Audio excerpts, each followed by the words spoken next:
किसी का आह लगा है तब ये पूरी तरह से फेंका गया। सोच सकते हो 71 सीट से 35 सीट में आना, मतलब गजब बेइज्जती जिसको बोलते हैं वो हुआ है। कि सर ने तो साफ शब्दों में बोल चुका है कि ये भर्ती में 8 से 10 महीने में फिर से पूरा चालू करके कंप्लीट करेंगे। जो 15 साल वो भी उन्होंने भी कुछ गलत किया था, तभी 15 सीट में हमने उसको भी ला के रखा। उनका भी बेइज्जती हुआ, आज इनका भी बेइज्जती करके रखा। नमस्कार, आपका स्वागत है। सरकार बदल चुकी है छत्तीसगढ़ में और युवाओं की अपेक्षा जो है अब अपने चरम पर है, क्योंकि सरकार बदलने में युवाओं की जो भूमिका थी वो बहुत महत्वपूर्ण थी। चाहे बात पीएससी परीक्षा की हो या एसआई भर्ती की। मेरे पीछे खड़े ये एसआई भर्ती परीक्षा में शामिल होने वाले लोग हैं और इन्हीं से जानना चाहेंगे कि कितना पोस्ट था जिसके लिए संघर्ष कर रहे थे, और अब जब ये सारी चीजें पूरी हो चुकी हैं, अब सरकार बदल चुका है, नए मुख्यमंत्री जो है उनसे, विष्णु देसाई से उनकी क्या उम्मीदें हैं, नए कैबिनेट में उनकी बात किस तरह से जानी चाहिए, और अगर पूरा नहीं हुआ वो डिमांड जिसके लिए इन्होंने संघर्ष किया तो आखिरकार ये क्या करेंगे। इन तमाम सवालों के जवाब इन्हीं से लेते हैं। आप बताएं कि एसआई परीक्षा को लेकर क्या सर्कमस्टेंसेस बने हैं और अब सरकार बदल चुकी, क्या चाहते हैं। सबसे पहले इस बीजेपी की सरकार को हम बधाई देना चाहते हैं। मतलब पिछले 5 साल में देखे हैं कि ये जो सब इंस्पेक्टर का पेपर है 2018 से लेकर 2023 तक लटका के रखा था कांग्रेस गवर्नमेंट ने। हम इस बीजेपी की सरकार को लाने के लिए, आप जानते हो, लगभग 40 से 50 लाख युवा ने वोट दिया था उस सरकार को पलटने के लिए, क्योंकि उसमें हमने देखा है कि सब इंस्पेक्टर की भर्ती में इतनी तरह के विसंगतियां कर करके अपने लोगों को अंदर किया है। जैसे अब मैं शुरू करूं तो 975 पोस्ट था, तो जब प्री का पेपर हुआ तो उसमें 1843 पुरुष अभ्यर्थियों को बाहर कर दिया गया था। उसमें एक नियम है कि प्लाटून कमांडर के पोस्ट में लड़कियां एलिजिबल नहीं होती है, लेकिन वो अपने लोगों को अंदर करने के लिए उसमें घोटाला करते हुए अपने लोगों को 1843। बाद में बोला कि तकनीकी त्रुटि हो सकती है, इसको बात ठीक किया नहीं उन्होंने। नहीं, तकनीकी त्रुटि नहीं बोला गया है। उसमें तकनीकी की त्रुटि की बात कर रहे हो वो दूसरे वो पे है। जैसे वो रनिंग वाला कुछ है, उसमें बोला गया था कि मतलब उसेन बोल्ट का रिकॉर्ड तोड़ दिया गया था, वो वाला है तकनीकी त्रुटि। इसमें है सीधा दिखा रहा है कि राजपत्र एक्ट होता है, उसमें लिखा होता है कि यह असाधारण वो होता है, मतलब इसको कभी भी उसको रूल आउट करके उसको आगे नहीं बढ़ सकते। लेकिन ये सरकार, पता नहीं निकम्मी सरकार या जो भी बोल सकते हो, पिछली कांग्रेस सरकार पूरी निकम्मी अपने लोगों को शामिल करने के लिए 1843 पुरुष अभ्यर्थियों को प्री से बाहर कर दिया। उसके बाद हमने 18 मई को हम लोग ने कोर्ट में लगा दिया उसको विसंगति को दूर करने के लिए, लेकिन वो नहीं किया गया। फिर से पेपर ले लिए, फिर जब मेंस का पेपर हुआ तो उसमें 370 लोगों को बाहर कर दिए। फिर वहां भी हम लोग कोर्ट में क्या चाहते हैं, क्योंकि अब तो सरकार बदल गई है, लंबा चल रहा है ये संघर्ष, अभी क्या चाहते हैं। हम यही चाहते हैं कि राज्यपत्र में जो नियम लिखा था उसको फॉलो करे सरकार, जहां पर गलतियां हुई है उस गलतियों को सुधारे, ये हम चाहते हैं। ये जो गलतियां हैं पिछले 4.5 सालों से लगातार चल रही हैं, अब तो सब्र खत्म हो गया होगा आपका। बिल्कुल भी हम लोग का सब्र का बांध ही टूट पड़ा था। इसलिए हम लोगों ने कांग्रेस गवर्नमेंट के खिलाफ पुरजोर विद्रोह किया था। हर जगह मीडिया में, सोशल मीडिया में, जन आंदोलन में, सड़कों पर, हर जगह हमने आंदोलन किया। पुलिस वालों ने हम पर डंडे भी बरसाए। पुलिस वालों को ना बोलना कर सीधा मैं कांग्रेस को बोलूं तो भी गलत नहीं होगा। कांग्रेस ने दमनकारी नीति भी अपना ली आप लोगों के लिए। दमनकारी नीति भी अपनाई है। रायपुर में जब हम लोगों ने आंदोलन किया था, हम पर डंडे भी बरसाए थे, सिर्फ इसलिए क्योंकि हम गलत चीजों के लिए आवाज उठाते थे। उनकी गलत चीजों के लिए हम आवाज उठा रहे थे। वो अगर हमारी आवाज बहुत आगे तक पहुंच गई तो उनको बदलना पड़ जाएगा। अगर बदलना पड़ेगा तो उनको, उनके जिन बंदे लोग हैं, उनके जो अभ्यर्थी हैं, जो उनके चहेते हैं, वो लोग को बाहर करना पड़ जाएगा, क्योंकि उसके जगह में सही कैंडिडेट आगे बढ़ जाएंगे। ये इस तरह की स्थिति जब बनती है और आप मेहनत करते हैं, हमने देखा कि ऐसा ही परीक्षा बस एक मात्र उदाहरण नहीं है। पीएससी की कई और परीक्षाएं, 2022 की परीक्षाएं हैं, हाल में हुई परीक्षाएं हैं, वो लोग भी संघर्ष कर रहे हैं। क्या लग रहा है कि जो मौजूदा सरकार है या जो विष्णु देसाई है मुख्यमंत्री के बतौर, एक कैबिनेट की बैठक हो चुकी है, वो जो उम्मीदें हैं आपकी वो क्या है। जी सर, इसीलिए तो हम नया सरकार लाए हैं सर, ताकि युवाओं के साथ भेद न हो और सरकार अच्छी से काम कर सके। क्योंकि कांग्रेस सरकार ने जैसा काम किया है 5 साल में, युवा बहुत निराश है और बिल्कुल भी बैकफुट में है युवा।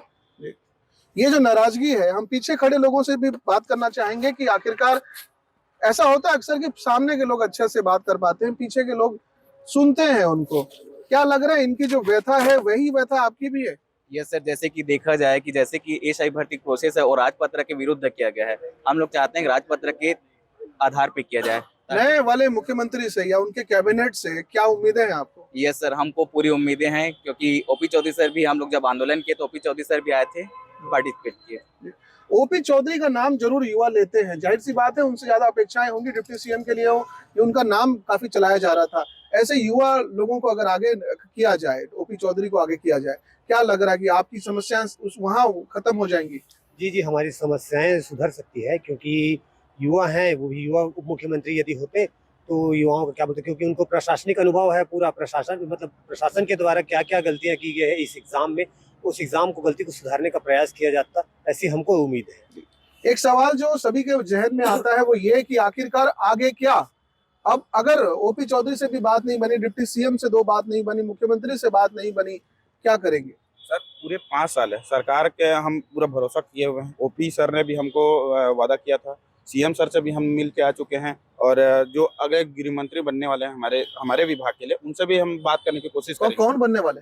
जो भी बनने वाले हैं उनसे हम बात कोई करेंगे। सूचना है क्या आपके नहीं, पास? सूचना हमारे पास नहीं, हम स्टूडेंट हैं, कोई वो नेतागिरी करने वाला नहीं है, लेकिन हमको बोला गया है कि हम उनसे मिलवाएंगे, जो भी एडवोकेट जनरल है उनसे मिलवाएंगे। जो हमारी गलतियां हैं वो एडवोकेट जनरल बहुत अच्छे तरीके से जानते हैं।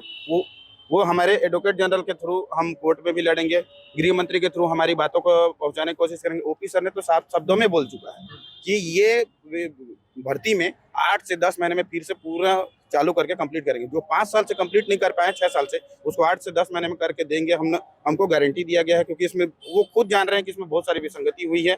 कोर्ट के वो सब प्रूव करना पॉसिबल नहीं है। सरकार ये टाइमलाइन की बात कर रहे हैं, 8 से 10 महीने, आज से मतलब लोकसभा चुनाव जैसे खत्म होंगे उसके बाद जो है इनको जो है परिणाम इनके मन मुताबिक शायद मिल सकता है, नौकरियां शायद मिल सकती हैं, तब तक लोकसभा चुनाव उस बीच निकलेगा। क्या लग रहा है इसी आश्वासन में फिर से वोट करेंगे आप? नहीं, आश्वासन नहीं है। उन्होंने सीधी तरह से हमको बोला है कि ये पूरा भर्ती मतलब विसंगतियों से भरा हुआ है। कुछ जैसे ही कैबिनेट का जो पूरा वो मंत्रिमंडल तैयार हो चुका होगा, उसमें हम पहले ही उसमें पीएससी का तो कर चुके हैं, उसमें क्लियर दिख रहा है। हमारे में जो भी राजपत्र है, ये तो सबसे पहले बात, जो कांग्रेस गवर्नमेंट आई था, राजपत्र को ही चेंज कर दिया था। उसमें राजपत्र का जो रूल रेगुलेशन उसको चेंज करके भर्ती ले रहे हो, ये तो पहले ही गलत है। उसमें सीधा सीधा बोला गया था 2018 राजपत्र में तो कई तरह की विसंगतियां हैं। अब जब आप बात हुई कोर्ट कचहरी की, एक मोटी रकम वहां भी खर्च करनी पड़ती है। आप अपने पैसे के खर्च का हिसाब बताएं। कोचिंग में कितना खर्च किया, खाने पीने में कितना खर्च किया, परिवार से कितना लिया, अब कोर्ट कचहरी कर रहे हैं तो कितना पैसा खर्च हो रहा है। इतने सारे लोग हैं, आप कमाई तो दूसरों की हो जा रही है इस तरह से। पहले कोचिंग वाला कमाया, फिर टिफिन वाला कमाया, अब कोर्ट वाला कमा रहा है। तो आपको क्या मिल रहा है, क्या है खर्च का ब्यौरा? पहले तो हमने कोचिंग जब किए, सीजीपीएससी प्रीलिम्स का कोचिंग किया, प्रीलिम्स की कोचिंग में हमको लगभग 25,000 रुपये खर्चा है, और उसके बाद मेंस की कोचिंग किए तो उसमें 30 से 35 हज़ार रुपये खर्चा है उसमें। और उसके बाद क्या बोलते हैं, रहते हैं जहाँ, वहाँ रूम रेंट हो गया। हमारे खर्चे कम से कम 6,000 रुपये महीने का खर्च है हमारा, पूरा कोचिंग टिफिन उफिन ये सब करके। ये सब करने के बाद पढ़ाई करते हैं, पढ़ाई करने के बाद फिजिकल ग्राउंड में तैयारी किए, उसके बाद क्या बोलते हैं कोर्ट एग्ज़ाम दिए, एग्ज़ाम में गड़बड़ियाँ हुई, और गड़बड़ियों के बाद हम उसको सुधार करवाने के लिए कोर्ट में गए। और मोटा मोटा कितना खर्च हो गया, कोर्ट पे कितना डाला आपने? मोटा मोटा कोर्ट में हमारे जो कुछ बंधु सब मिल के, सब भाईजन मिल के हम लोग 5 लाख रुपए खर्च किए उसमें। 5 लाख वहां खर्च कर दिया। और पढ़ने के समय जो आपकी संख्या के अकॉर्डिंग अगर देखा जाए, मेरे को लगता है कि हर व्यक्ति को 1.5 लाख के ऊपर खर्च हो रहा है। जी, सिर्फ 5 लाख एक वकील का बात कर रहे हैं। हमने देखा होगा लगभग 25 से 30 वकील रखे हैं, तो इस हिसाब से आप देख लोगे कम से कम 30 से 35 लाख रुपए हम लोग इस लड़ाई के लिए कि हम लोग एलिजिबल हैं। सरकार मतलब इतनी निकम्मी वो है कि हमको प्रूव करना पड़ रहा है कि हम इसके लिए सही हैं। अपने लोगों को घुसाने के लिए हमको मतलब हम लोग को बाहर कर दिया। उसको हम लोग प्रूव करने के लिए 25 से 30 लाख रुपए हम लोग बेरोजगारों के पॉकेट से गए, उसी का आह लगा है, तब ये पूरी तरह से फेंका गया। सोच सकते हो 71 सीट से 35 सीट में आना, मतलब गजब बेइज्जती जिसको बोलते हैं वो हुआ है। मतलब युवा पूरी तरह से पलट रहे। इससे ज्यादा बेइज्जती तो बीजेपी की हुई थी जब वो 14-15 सीटों में समेट गई। 15 साल वो भी उन्होंने भी कुछ गलत किया था, तभी 15 सीट में हमने उसको भी लाके रखा।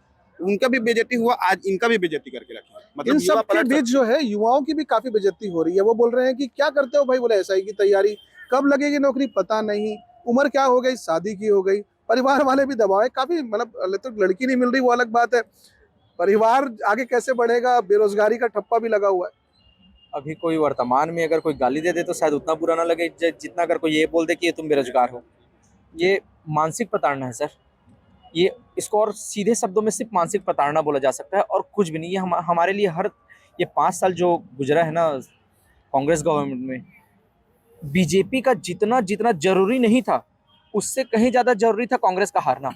ये बड़ी बात जो है, ये क्या इन्होंने कहा है, एक तरह का मेंटल फटीग भी आपने महसूस किया कि अब तो दिमाग काम ही करना बंद कर दिया।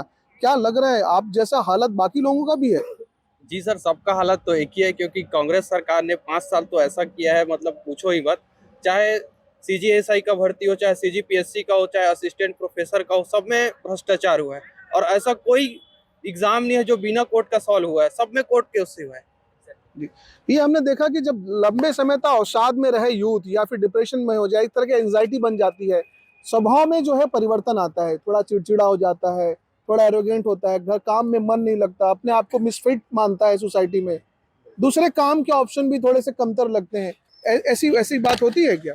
अभी सबसे ज़्यादा दिक्कत मेरे को ये हो रहा है कि हम अपने घरों में रह रहे हैं, तो वो एक जो रेस्पेक्ट था वो कुछ कम होता दिख रहा है हमको। और बस इस नाम से रेस्पेक्ट कम होता जा रहा है क्योंकि सरकार की जो रणनीतियाँ थी वो सही नहीं बैठी। अगर वो भर्ती सही तरीके से करते तो सब शायद हम आज सिलेक्शन हो गए होते। ये जो आपका हरास है, ये जो आपका इमोशंस हरास है, ये जो आपके मेंटल फटीग है, इनकी भरपाई कैसे होगी?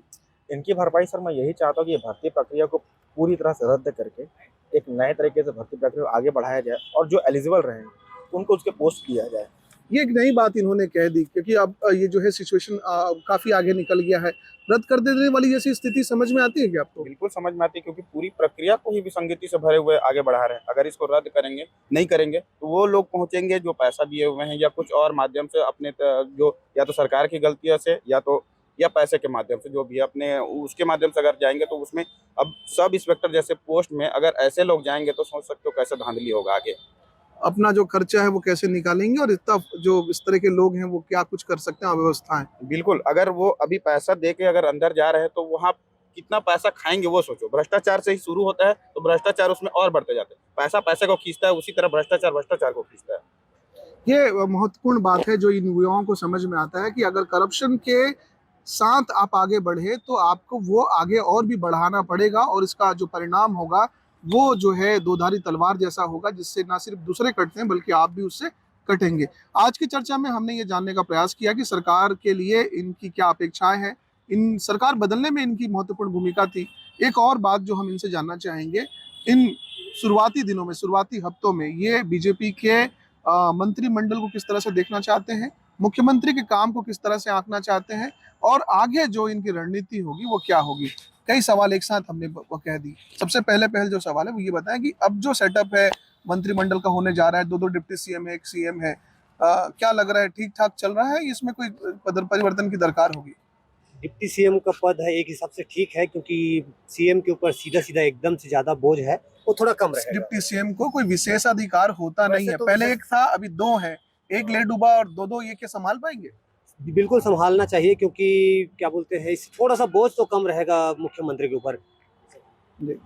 तो मुख्यमंत्री के ऊपर बोझ जो है थोड़ा कम रहेगा। पीछे खड़े भैया जरा आगे आइए। हाँ, आप बातचीत सुनते जरूर। देखिए, हम ये बताना चाहते हैं कि ना सिर्फ बात करने वाले बल्कि पीछे खड़े होकर जो बात सुनते हैं उनको भी चीजें समझ में आती हैं। ठीक जा रहा है सरकार या कुछ बदलाव की दरकार है? सर अभी हम लोग तो एसआई मुद्दे पे आए हैं सर। हम लोग बहुत दिन हो गया आंदोलन कर रहे हैं सर, जब से राजपत्र के विरुद्ध गया है, जब हम लोग कटे हैं तब से। कैबिनेट के बारे में पूछ रहे हैं कि क्या ठीक जा रहा है कैबिनेट, आपका सीएम डिप्टी सीएम ठीक लग रहा है? हाँ सर, अभी तो ठीक जा रहा है फिलहाल। तो ये संतोषजनक जवाब जो है मुख्यमंत्री के लिए था। जो विष्णुदेव साय हैं जी, विष्णुदेव साय हैं, उनसे कैसी अपेक्षाएं हैं आपको? हमें विष्णुदेव साय से ये अपेक्षाएं हैं कि बस ये जो सब इंस्पेक्टर भर्ती में अनियमितता हुई है इसे जल्द से जल्द रद्द किया जाए, क्योंकि हाई कोर्ट में 120 से अधिक याचिकाएं लगी हुई है और अभी तक रिजल्ट भी जारी नहीं किया गया। इसी वजह से रिजल्ट जारी नहीं किया गया क्योंकि उस भर्ती में अनियमितताएं हैं। आप देखेंगे हाई कोर्ट में हमारे जो माननीय जज साहब हैं वो एक्सेप्ट कर चुके हैं कि इस भर्ती में अनियमितता हुई है, लेकिन इस भर्ती को कांग्रेस सरकार ने बढ़ाया गया, अपने मतलब शासन में बढ़ाते गए ताकि इस भर्ती को जल्द से जल्द निपटा दें हम चुनाव से पहले, जो बहुत गलत हुआ है। अब भाजपा सरकार से हमारी ये उम्मीदें हैं कि इस भर्ती को जल्द से जल्द रद्द किया जाए, क्योंकि सन 2018 में यह भर्ती भाजपा के शासनकाल में आई हुई थी और 2018 के राजपत्र में 5:40 में पहले दौड़ना था, मतलब पहले फिजिकल था, 5:40 में दौड़ना था। कांग्रेस सरकार ने घपलाबाजी करने के लिए उस राजपत्र को चेंज किया, अपना नया राजपत्र डाला और इस भर्ती को जबरन के 5 साल खींचा है और लास्ट में ये भर्ती अभी तक पूरी नहीं हुई। अभी भी कुछ लोग जो हैं सरकार के हिस्से जो हैं वो बता रहे हैं कि आपको 7-8 महीने में इसका कुछ प्रॉपर रिजल्ट दे पाएंगे। क्या लग रहा है इस टाइमलाइन पे हो पाएगा? 7-8 महीने में मैं सरकार से बस ये उम्मीद करता हूँ कि इस 7-8 महीनों में इस भर्ती की सबसे पहले तो जांच की जाए, इसमें कितनी अनियमितता हुई है, कितने घोटाले हुए हैं। और दूसरी चीज ये मैं चाहता हूँ सरकार से कि जो हमारे भाई बहन बाहर हुए हैं इस भर्ती से, उनको एक चांस मिलना चाहिए, क्योंकि उनकी संख्या बहुत अधिक है। जो बाहर हुए उनकी ये भर्ती जो है ये प्री से ही गड़बड़ चल रहा है। मतलब जो मेंस नहीं दे पाए, कम से कम 2,500 लोग मेंस नहीं दे पाए हैं। उसके बाद फिर मेंस में गड़बड़ी हुई कि 370 लोग मेंस नहीं दे पाए। मेंस देने के बाद फिर उसमें बाहर हुए, फिजिकल नहीं पहुंच पाए। तो ये भर्ती स्टार्टिंग से ही गड़बड़ रहा है। तो मैं सरकार से ये उम्मीद करता हूँ, माननीय मुख्यमंत्री विष्णुदेव साय जी से, कि ये भर्ती को रद्द ही कर दिया जाए तो ज्यादा अच्छा। और सन 2018 में जो भाजपा ने राजपत्र निकाला था, 5:40 में दौड़ना था और पहले फिजिकल देना था, उस हिसाब से भर्ती को पूरी किया जाए ताकि सभी लोगों के साथ न्याय हो। अगर ये आने वाले 7-8 महीने में नहीं हुआ, फिर क्या इस सरकार को बदल देंगे? नहीं, मुझे भाजपा सरकार से पूरी उम्मीद है कि ये 7-8 महीने में कुछ ना कुछ करेंगे, क्योंकि जो हमारे माननीय डिप्टी सीएम है ओपी चौधरी जी, उनको बनाया नहीं है डिप्टी उनको सीएम? नहीं बताया गया, माफ कीजिएगा। जो विजय शर्मा जी हैं और अरुण साव जी हैं जो डिप्टी सीएम है, ओपी चौधरी को शायद शिक्षा विभाग मिला हुआ है, उच्च शिक्षा विभाग। तो मैं ये चाहता हूं कि जितने भी डिप्टी सीएम और सीएम हमारे जो माननीय गण है, भाजपा के वरिष्ठ नेता है, इस मामले का संज्ञान ले और इस भर्ती को 7 से 8 महीने में, चाहे वो जैसे भी करे, इस भर्ती को निपटाएं। इसी 7-8 महीने में चुनाव होगा लोकसभा का, वोट करेंगे बीजेपी के लिए, इधर परिणाम पे निर्भर करता है? नहीं सर, पूर्ण रूप से परिणाम पे तो नहीं, लेकिन हम ये देखते हैं जनरली बीजेपी में होता क्या है, खास करके एक पार्टी की एक विचारधारा होता है। तो जो प्रशासन मतलब सुशासन की ओर जाए उसको वोट करना चाहेंगे, ना कि भ्रष्टाचार की ओर जो मतलब अग्रसर रहे ऐसे पार्टी को।